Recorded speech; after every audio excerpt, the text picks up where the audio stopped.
These students ought to be in classes, but instead they are on the streets of Osogbo disrupting traffic. And even trying to stop moving trucks and other vehicles.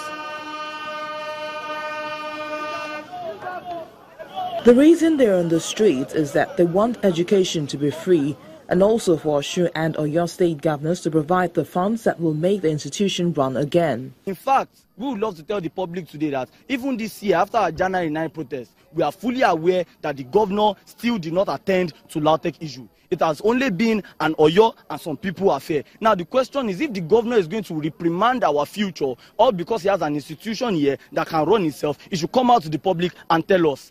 Our problem now is not because LAUTECh is not there. We know LAUTECh is there. But don't turn LAUTECh to a common cow. A common cow eats anybody's food. We are entitled to the food of the government. Education is our right. Awolowo started this. They got free education. Why should they deprive us of our right of getting free education?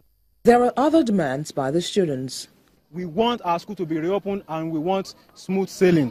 Our agitation now is for Aregbesola to come and address us and give us assurance, maximum assurance, that we will start lectures soon, our lecturers will be settled and the unions will commence work. The government is listening and has resolved to find a solution to the dispute.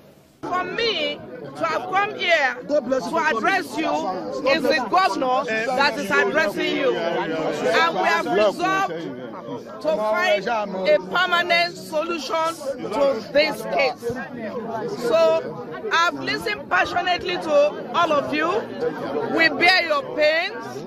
We bear with you. We are very keen to find a lasting solution. For the records, the members of the Academic Staff Union of University LAUTECh Ogbomoso chapter had earlier this year suspended their 9-month strike, allowing the students to write their first semester exams before resuming the industrial action 2 months ago over salary matters. The quick resolution of this dispute will not only allow the students return to the classroom, but also give the state government some respite that will enable it shift attention to other areas deserving government's attention.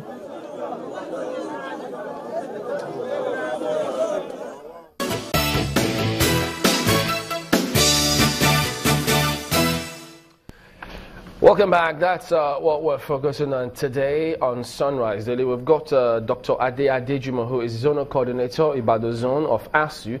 He's also a lecturer, Department of General Studies in LAUTECh. Good morning and thank you for coming on today. Good morning.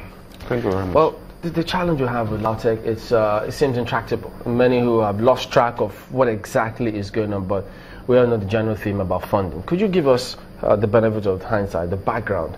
What really is going on? Well, the central issue here is the problem of chronic underfunding of the university by the owner states, that is Oyo and Osun state governments.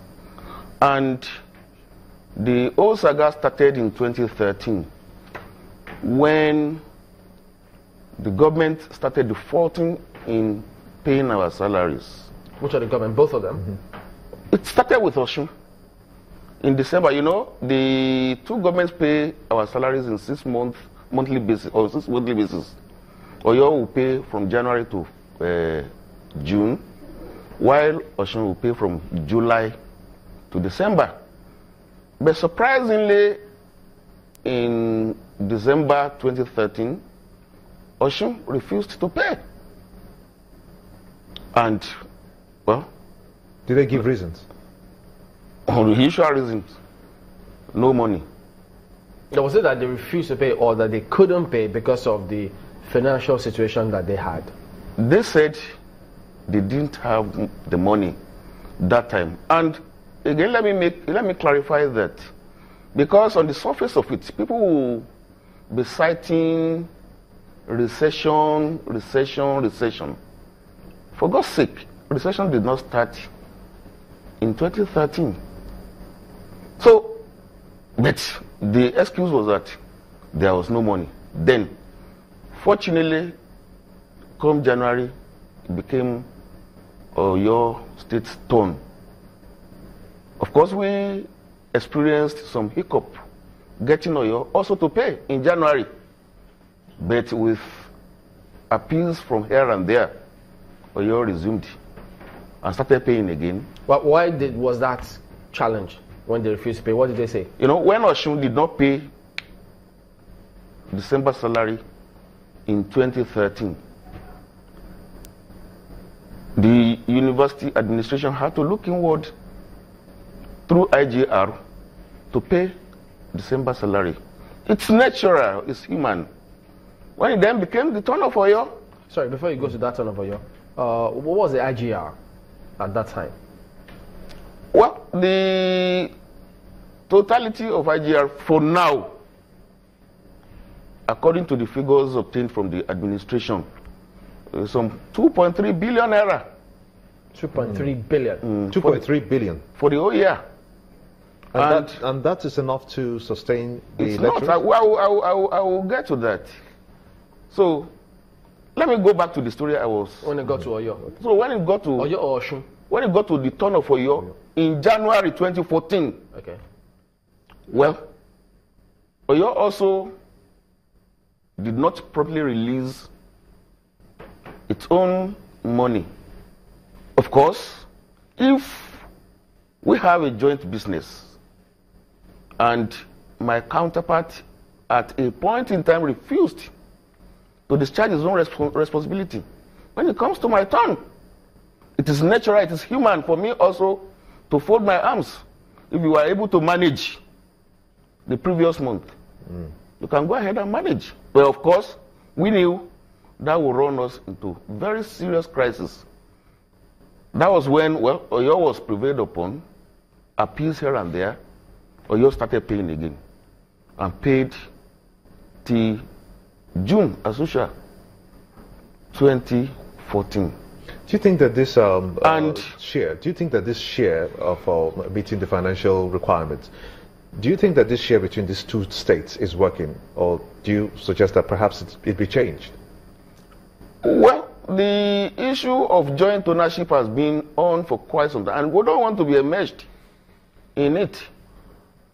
The two governments of Oyo and Osun State, they own LAUTECh. They have agreed that they want to continue running the university together, which ordinarily should be an advantage to the university. So, and they are still saying they want to continue running it together. We don't want to be dragged into that murky politics of ownership. What we know is that the university presently belongs to Oyo and Osun State. But do you think do you think the joint funding is working? Well, it should work. It should work if there is goodwill. It should work. Mark my word. It should work if there is goodwill. But you know, in this climate, people in government have the tendency to reduce every issue to politics. When you start politicizing education, when you start politicizing the future of teeming youth of Nigeria, that is what, okay. You know, what the two governments, if they are sincere, is to demonstrate honest and transparent commitment to that project, not for the sake of anybody, but for the sake of our children, for the sake of this